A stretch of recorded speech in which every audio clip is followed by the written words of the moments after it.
좋아요, 구독. 미국 시장 그리고 암호화폐 시장 함께 알아보겠습니다. 오늘도 더드림 에센스의 우혜진 전문가 함께 하겠습니다. 안녕하세요. 네, 안녕하세요. 미국 시장 참 힘드네요.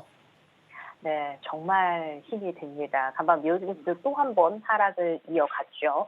미국의 이 3분기 GDP 성장률이 강한 모습을 보였다는 소식에도 불구하고 이 실적 부진과 더불어서 계속되고 있는 중동 리스크가 아무래도 증시에 부담을 계속 주고 있습니다. 나스닥 지수는 최근에 이 고점 대비해서 10% 이상 하락을 하면서 기술적 조정 영역에도 진입을 하면서 그만큼 또 낙폭을 확대를 했습니다. 자, 기술 기업들의 실적 발표가 지금 본격화되고 있죠. 경제 지표가 강한 모습을 보였지만 이렇게 악화한 투자 심리를 돌려세우기에는 아직까지도 좀 역부족인 것 같습니다. 자, 이제는 모두 좀 아실 거예요. 이렇게 특히 강한 지표는 연준이 더 오랜 기간, 더 높은 금리를 유지할 이 근거를 마련해 준다는 거 우리 모든 투자자분들 지금 아실 것 같은데 이제 앞으로 그런 이슈들을 우리가 계속해서 또 체크를 해봐야겠죠. 자, 이렇게 미국 경제는 여전히 탄탄한 걸로 나타났습니다. 강력한 소비가 좀 뒷받침이 되면서 지난 3분기 GDP 증가율이 큰 폭으로 확대가 됐죠. 4.9%로 집계가 됐는데요. 지난 2분기가 2.1%였어요. 그거 대비해서 성장률이 2배 이상 정말 크게 뛰어오른 건 물론 이 월간 예상치가 4.7%였는데 그 예상치도 웃돈 수치가 발표가 됐습니다.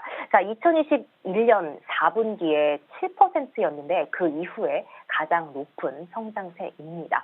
자, GDP가 이렇게 크게 성장한 배경에는 강력한 소비 지출을 빼놓을 수가 없습니다. 개인 증가율이 4%로 2분기 0.8% 대비해서 정말 큰 폭으로 상승을 했는데요.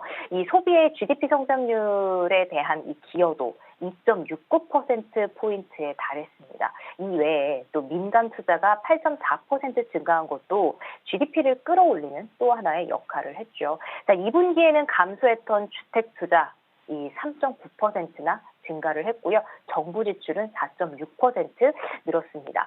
자, 이 옐런 재무장관이 5%를 넘나드는 미국 국채금리 상승이 이 재정 적자 확대가 아닌 미국 경제의 강세를 반영한 거다라고 이야기하면서 연착륙에 대한 가능성에 좀 힘을 실었습니다. 미국 경제가 견조한 성장세를 이어가고 있다라고 이야기를 하면서 경기 침체 신호는 전혀 보이지 않는다 이런 발언을 했어요. 또 올해 미국 성장률이 2.5% 수준이 될 걸로 좀 예상을 했습니다. 지금 뭐 4분기 경기 침체에 대한 우려가 나오고 있는 상황에서 옐런 장관의 이런 발언들 우리가 앞으로의 흐름들 더욱더 좀 꼼꼼히 체크해 봐야 할 이유가 또 하나 생긴 것 같습니다.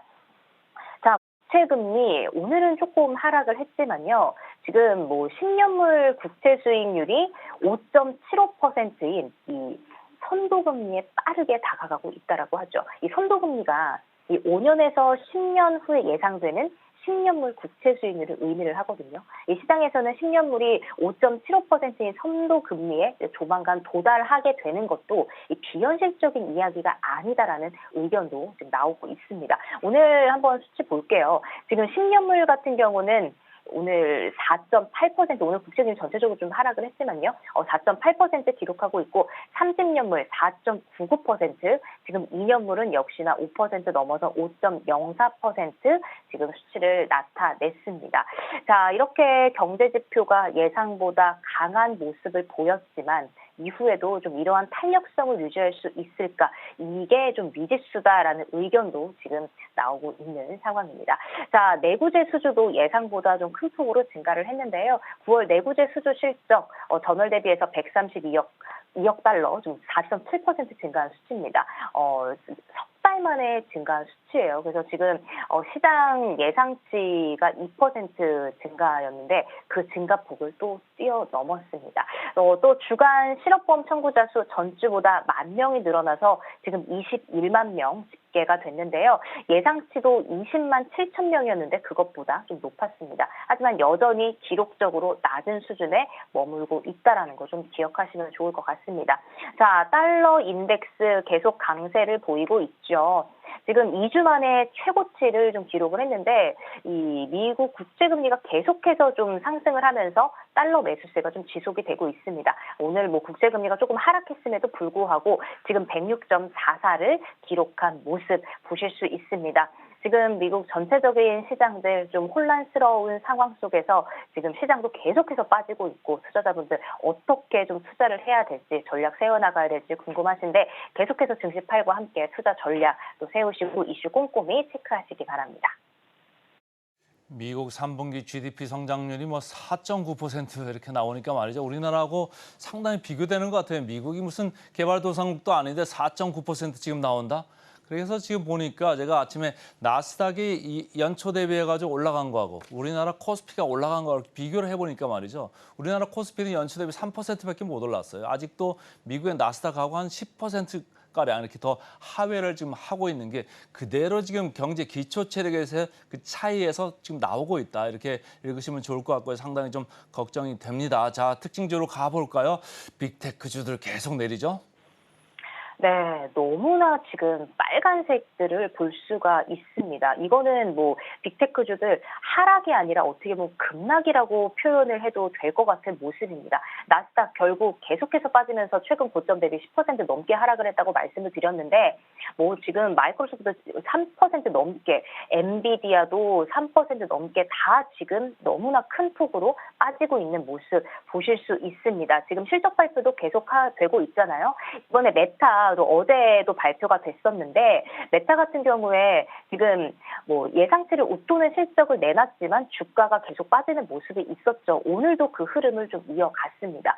4분기 이제 광고 매출에 대한 이야기가 나오고 있는데 여기서도 이 이스라엘 하마스 전쟁 여파가 영향을 끼칩니다. 이런 중동 불확실성에 대한 이유로 또 4분기 매출 가이던스를 좀 확대를 하고 광고 매출이 둔화할 가능성을 경고한 부분, 이 투심을 자극을 한 것 같습니다. 뭐 밑꼬리가 길게 달리긴 했지만 그래도 지금 시간 외에서까지 3% 가까이 빠진 모습 지금 보실 수 있습니다. 자, 그나마 아마존도 실적 발표가 있었죠. 장중에는 뭐 움직이지 않았어요. 하락세를 보여가다가 시간 외에서 강세를 보였고 시간 외에서도 굉장히 등락을 반복을 했습니다. 시간 외에서 13%까지 올랐다가 또 다시 마이너스권으로 빠졌다가 지금 또 3.4% 정도 지금 위치를 하고 있는 모습입니다. 자, 시장의 이 예상보다 좋은 불기 실적을 발표를 했어요. 3분기 매출 같은 경우에 1,431억 달러, 이 영업이익은 112억 달러, 순이익이 99억 달러라고 발표를 했습니다. 이 영업이익 같은 경우는 2022년 2분기 이 25억 달러를 대비해서 4배 이상 늘었고요. 순이익도 3배 가까이 늘어났습니다. 뭐 주당 순이익 같은 경우도 0.94달러로 시장 예상치를 또 웃돌았습니다. 자, 아마존의 이런 수익성이 개선이 된 건 이 신임 CEO의 대규모 구조 조정에 따른 효과다라고 이렇게 이야기를 했는데요. 아마존이 직접 제품을 판매하는 온라인 스토어 부분이 전년 동기 대비해서 매출이 7%가 증가를 했고요. 이 서드파티 기업들이 판매하는 부분의 매출은 무려 20%나 증가를 했습니다. 아마존이 실적 발표 때 이 자료를 통해서 이야기한 게 이 생성형 AI라는 단어를 무려 18번이나 사용을 했거든요. 이렇게 AI 사업에 집중하고 있음을 다시 한번 이번 실적 발표를 통해서도 강조를 한 부분 보실 수 있습니다. 자, 인텔도 실적 발표를 했습니다. 인텔 실적 발표했는데 3분기도 좀 매출이 감소를 했습니다. 이렇게 되면서 7분기 연속 줄어들었지만 시장 전망치는 못 돌았습니다. 3분기에 141억 6천만 달러의 매출을 냈고요. 또 0.41달러의 주당 순이익을 기록을 했는데요. 매출 같은 경우는 작년보다 8% 줄어든 수준입니다. 하지만 시장 예상치는 좀 밑돌았습니다. 인텔 지금 시간 외에서 급등하고 있습니다. 뭐 7% 넘게 갔다가 지금은 6.7%대 정도 지금 위치한 모습 보실 수 있습니다. 자, 우리가 포드 이야기 제가 또 계속 전해드렸었는데 포드 같은 경우도 이제 실적 발표가 있었죠. 포드는 근데 지난달부터 지금 파업에 대한 이슈가 계속해서 이어졌잖아요. 근데 어제였죠. 현지 시간으로 어제였죠. 파업 41일 만에 포드와 잠정적으로 이 노조가 좀 합의에 도달했다라는 소식이 전해졌습니다. 하지만 이렇게 도장을 꽝 찍으려면 아직도 좀 일주일 이상의 시간이 걸립니다. 여러 소속된 사람들의 그 투표를 거쳐야 좀 확정이 되는 부분인데 그래도 지금 이렇게 한 달 넘게 이어졌던 이 파업에 대한 조금 어떤 합의점이 보인다는 것들은 좀 긍정적인 소식으로 좀 작용을 할 수가 있잖아요. 자, 하지만 이런 지금 합의를 통해서 노동자들이 좀 업무에 복귀를 하고요. 또 복귀하는 즉시 급여가 11% 인상이 됩니다. 또 2028년까지 최소 25% 인상을 지금 가지고 있어요. 이렇게 물가 상승률을 반영을 해서 또 생계비 수당 복원도 합의에 포함을 시켰고요. 또 이게 급여 인상분과 결합이 되면서 사실상 30%의 임금 인상 효과를 볼 수가 있습니다. 자, 그래서 어떻게 보면은 많은 기업들이 정말 매출이 많이 났다, 실적이 굉장히 좋았다, 정말 돈을 많이 번 기업들, 이 직원들에게 뭐 상여도 많이 하면서 이 반대로 또 악영향을 끼친 그 영향들이 있잖아요. 이 포드의 이 노조 합의에 대한 이슈, 앞으로 좀 어떤 흐름들을 나타낼지, 또 자동차 판매와 더불어서 생산 또 판매와 더불어서 그런 나가는 인건비에 대한 그런 지출 비용이 또 어떻게 좀 반영이 될지 우리가 좀 계속 체크를 해봐야겠습니다. 그래서 실적 발표까지 해서 지금 좀 5% 가까이 빠지는 모습까지 나와 있다라는 소식까지 좀 전해드리도록 하겠습니다. 간밤에 뭐 엔비디아, 테슬라 다 3%대 이렇게 밀리고 인텔도 약간 밀렸습니다만 시간에서 지금 올라가고 있다는 소식이 오히려 좀 반갑고요. 자, 근데 ASML, 어플라이 머티리얼, 그러니까 반도체 설비 장비주죠. 장비주가 어제는 시장 빠짐에도 불구하고 조금 좀 올랐다. 이게 좀 우리한테 좀 긍정적일 수 있는 이런 포인트가 될 수 있다. 이렇게 개인적으로 좀 생각을 해보겠습니다. 자, 비트코인 쪽으로 가볼까요? 최근에 랠리가 상당히 강했는데 좀 한숨 고르기로 들어갔나요? 어떻습니까? 네, 그렇습니다. 상당히 최근에 정말 급등 랠리를 이어갔었죠. 그 작은 이슈 하나에도 급등을 했었고 그 이슈가 계속해서 좀 이어가는 모습이었는데 오늘은 조금 쉬어가는 모습 나와주고 있습니다. 4,600만 원대 지금 형성한 모습이에요.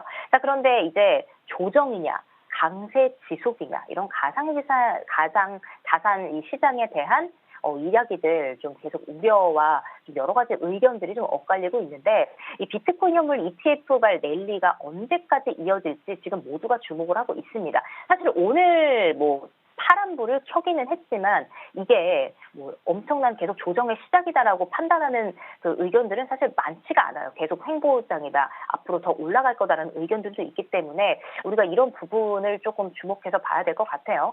자, 비트코인 현물 ETF가 상장이 되면 이 기관 투자자의 이 자금이 들어와서 이 비트코인의 수요가 늘어날 거라는 예측 때문에 지금 계속 이슈가 되고 있는 건데 뭐 승인이 연기되고 아직 확실하게 나온 건 없지만 승인이 되면은 대박 호재. 하지만 너무 거품이 지금 많이 들어간 느낌이 좀 더 큽니다. 선물 ETF 승인 때도 보면은 승인 전에도 급등을 했다가 상장 후에 정말 급락을 했거든요. 그런 거 봤을 때는 좀 주의가 필요하다라는 좀 의견을 좀 드리도록 할게요. 2022년 이후에 이렇게 4,700만 원 선을 회복을 한 게 거의 처음이거든요. 비트코인 가격 지난해 11월에 바닥을 쳤고요. 3분기 내 역대 최고가를 좀 경신할 가능성이 나오고 있다라는 지금 의견도 있습니다. 자, 이더리움까지도 지금 덩달아 이슈가 되고 있습니다.